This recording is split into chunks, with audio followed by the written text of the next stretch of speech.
Samuel Delage a publié son premier roman L'étage le plus haut en 2010, une course effrénée entre Paris et New York, à mi-chemin entre le thriller et le fantastique.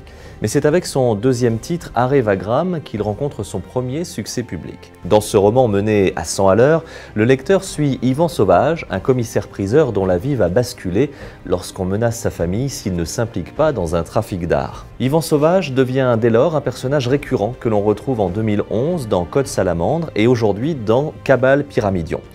Ingénieur en informatique installé dans l'ouest de la France, à Nantes, Samuel Delage a su mêler ses passions entre l'écriture et la cryptologie.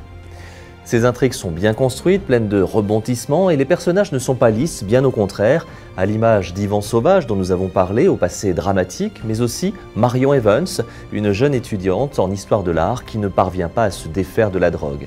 Et dans Cabale Pyramidion, Marion Evans, justement, est en stage dans un musée du Caire et se retrouve impliquée dans le vol d'une antiquité égyptienne.